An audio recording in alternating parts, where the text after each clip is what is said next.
Let's keep going because Michael Kirshner is here from UDDA Sports, and Michael's in the house.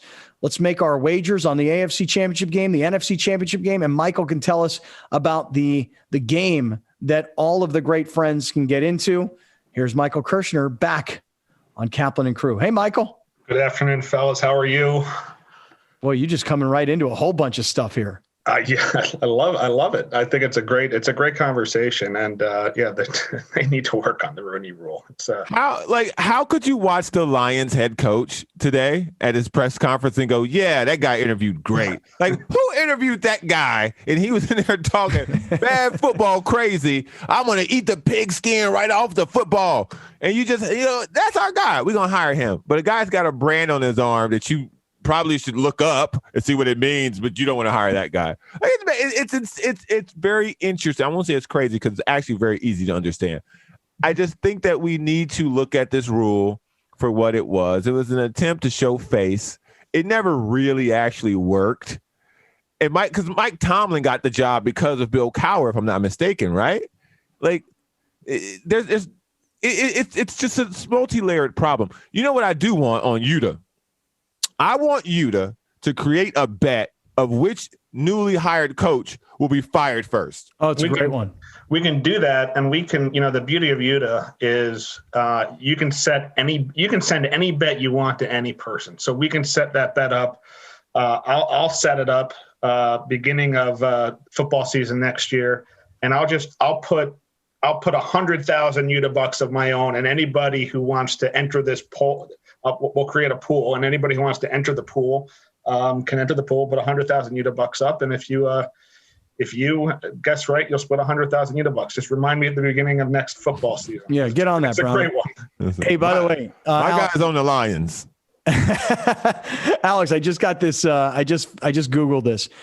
Omega Sci-Fi. Psi is not SCI, it's PSI. Yeah, Omega Sci-Fi fraternity. Browner, I know more about this than you do. A historically African-American Greek lettered fraternity. That's right. Why would I know anything about fraternities, man? Well, dude, it's went to college. Omega Sci-Fi. It's a listen, if you said this to me, hey, what's the black guy fraternity? I'd say Omega Sci-Fi. They say, what's the Jewish guy fraternity? I'd say AE Pi. Like AE Pi. What? Yeah. You just know these things, man. Hey man, I went to a Catholic college. I don't know nothing about no black fraternities. All right, sorry, I didn't go to Howard. I was not fortunate enough to attend any of the historic black colleges enough to get a brand. My bad. The only experience I have with fraternities is the drug bust at San Diego State in 2010. So shout out. What happened there? What did happen there? I believe it was just a front for massive drug pushing. Omega something. I don't remember. Omega Chi, I think. OX, I believe. Yeah. Big bust. Drug bust. I think one of the guys who got busted in that went to Horizon, the high school I went to. Nice. All right. Well, I don't know how we got off on this tangent. Michael. Eric Bieniemy's brand. Yeah, something like that.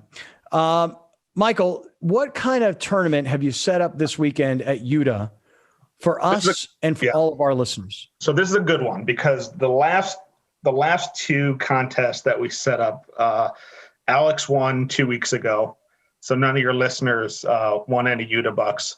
Last week, yours truly, after going 4-0 against the spread, picking games on this show right here, won. So this week, there's no competition. All you have to do is pick both division championship games, both conference championship games against the spread and the over-under. So it's a pick four. And everybody who goes 4 for 4, goes 4-0, is going to win 25,000 UDDA bucks. So it can be 100 people, it could be one person, it could be nobody. But if you pick both over-unders and both games against the spread correctly, you're going to win 25,000 UDDA bucks. So you got to go 4 for 4. You got to go 4 for 4, but everybody can win. So if everybody wins, everybody plays, everybody wins, but you got to go 4 for 4. If nobody goes 4 for 4, and let's just say a bunch of people go 3-1, we'll give everybody who goes 3-1 10,000 UDDA bucks. But if you go 4-1, automatically 25,000 UDDA bucks. If nobody goes 4-0, 4 for 4, and the winner is 3-1. We'll give everybody who goes 3-1 10,000 UDA bucks. Okay, so I have a question. So for people that are listening right now, this can be difficult if you're in your car to get out of your car and then download the UDA app. But if you're watching on YouTube or Facebook, you're probably more inclined to do this. So if you have the UDA app, where do you go to get into this? Or do you just go to the NFL section and just wager? Alex is holding his phone up. Yeah, This is what happens when you open your app. I believe it's the bottom right there, NFL Playoff Challenge. So the NFL Playoff Challenge is a different contest, but you can access it was in there though. You can access it from there, and then you just click on free to play contests. Yep. And then it's the Kaplan 4-for-4 contest. So you can access it on the bottom right-hand corner or the upper right-hand corner where it says contest. And then you're looking for the Kaplan 4-for-4. It gives you the opportunity to place a bet on the over-under in the NFC game, over-under in the AFC game, and then the spread within each one of those games also. So, hey, look, I went 4-for-4 last week picking games. It can be done. I have a feeling a couple people are going to do it this week. So after I confirm what I've chosen, and it says, so if I want to go Chiefs -3, I confirm, and then what? Then you pick your next game. You can pick them all at once. You don't have to. But you can pick, I've already entered. I've picked all 4 of my games already. And then, if you ever want to change your pick, you can go into view current standings, your open picks, and then you can delete your picks. I don't know if you can see it, but you can delete your picks and change your pick if you want to. Just you have to pick all 4 games, get all 4 correctly, and we're going to throw you 25,000 UDA bucks. All right. But I have a question. So I'm in UDA now, and I've got the Kaplan 4-for-4 contest up. And if I want to take Tampa Bay +3, do I have to do this as individual wagers, or can I take Tampa +3 and the over? Can I do that? You're going to do it as individual wagers. So you're going to take Tampa +3. It's going to say confirm. You confirm that pick, and then you move on to your next pick. And then once you have all 4 picks baked in, you're done. But if you ever want to go back and change your picks for any reason, you can go into current standings, click on open picks under your name, and you can see you can delete the pick that you currently have and change it to the other side. All right, here's what I've done. I've made my picks. Here goes. I've got Tampa +3, and I've got the over of 51.5. I've got Buffalo +3, and I've got the over of 54. So I'm playing both road team underdogs, and I'm playing for high scoring games on both. So I'm taking the visitors and the over in both games. Those are my wagers. I've made them. The nice thing about this is it doesn't ask you, how much do you want to wager here? This is not about how much. This is just simply about making the right pick. So, all right, I went Tampa and the over and Buffalo in the over. Grande, what are you doing? Okay, I'm going Tampa +3, and then I'm going over 51.5, same as you there. But in the Chiefs-Bills game, I'm going Chiefs -3, and I am going under the 54. Oh. The game last week was very concerning to me. So I'm going to go with under again. Oh. Okay. Big Brown, what do you got in mind? Listen, you already know me. I'm going with Tampa Bay. I'm going with they're the underdog, and I'm going with the over. Okay. So I think there's going to be points. I think there's going to be points in this. We all have the same pick. We all have Tampa. We all have the over. So here's what we know will happen.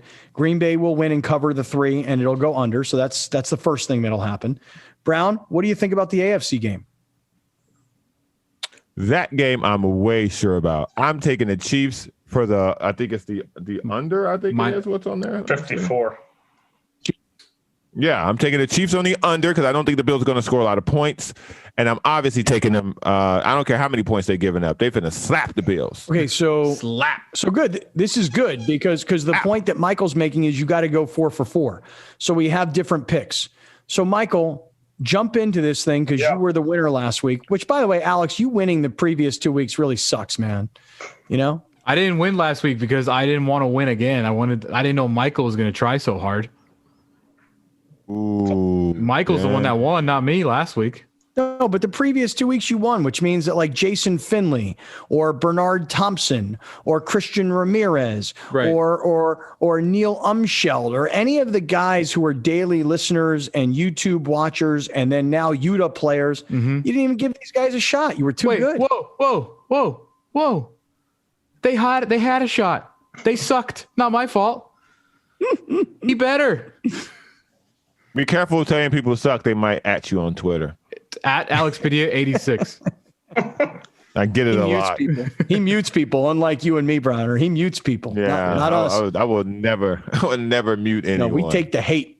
Yeah. All right, Michael, your turn, man. You've heard what me and Alex and Browner have said. What do you say, man? Well, I hate this because whenever the four hosts on any show are all on the same side, inevitably it always goes the other way. I actually like Tampa +3. Tampa has been the best road team in the NFL this year. They have not lost on the road since October 8th. They've won 7 straight on the road. Now, listen, Green Bay is a great home team. They're 8-1 at home. I think, these two Hall of Fame quarterbacks, I think whoever has the ball last is going to wind up winning this game. I see it coming down to a field goal either way. In that case, might as well take the points. I'll take the 3 points. I also agree in the over. I think both these teams will wind up in the 30s. Okay. All right. The Now, weather, we never even brought up the weather in Green Bay. I don't know if it matters, but It's going to be cold and snow. 27 degrees, mostly cloudy. Tom Brady has played in snow his whole career. That's right. So did Antonio Brown. Like, I just the fact that people are trying to bring up weather for this game, for this particular team, just because they're from Tampa Bay doesn't mean they cannot adapt to the weather when your most important player played in New England, a place equally as cold as Wisconsin, its entire career. So, but it is interesting how there are statistics that would tell you Tampa historically, not this team, but historically has not performed well in cold weather cities. And you look at like a guy like Ndamukong Suh, for example, previous to going to Tampa, he was in LA. Previous to being in LA, he was in Miami. Previous to being in Miami, he was in Detroit. How do I know this off the top of my head? And in Detroit, he was playing indoors. So, for a guy who played his college ball, as I recall it, Nebraska, sound about right? Yep. A guy like Ndamukong Suh, that's a tropical brother, Browner. Listen, Nebraska ain't tropical at all, brother. I'm sorry. Sorry to break the news to you. It's kind of cold there. How is it in Miami? How is it in LA? How is it in Tampa? How's that? I think he did a couple years in Miami. He did I think he did a year in LA, but I think he did like 6 years in Detroit. So he's acclimated. Indoors. He played indoors in Detroit. Yeah. Listen, once you go outside, it's still cold. I'm using just one example of a guy, though. You wonder. All right, so hey, Michael, real quick, give us your other side of this because we got to hustle up. Yep. So I like Buffalo, guys. Kansas City hasn't showed me much. They are not blowing anybody out. They're barely getting by. The last time they actually blew out a team, it was the Jets on November 1st when they won by 26. Last week they won by 5. Their last meaningful game before that, 3. Their last game at home before that, they won by 6. Somebody told me once that good teams win, but great teams win and cover. Buffalo's been winning and covering. They have been a cover machine. And Kansas City's 1-8 against the spread in their last 9 games. Again, I'll take points here. Kansas City has not been all that impressive. Buffalo's been, I think, the best team in the AFC second half of the season. In terms of the over-under, I like under 54. I think it's too many points. Again, Kansas City hasn't been scoring all that much. I'm actually more worried about Buffalo getting a lot of points than Kansas City getting a lot of points in this game. I really like Buffalo in this game. This is my favorite. So do I. I think Buffalo might win the game. All right, listen, stick around, everybody. Michael Kirshner, it is great to visit with you. UDDA Sports, UDDA is the app. Everybody should download it and join this contest, and let's see who comes out the big winner, and we'll find out the results on Monday. Michael, have a great day, man, and enjoy the football weekend. Thanks. Enjoy the games, guys.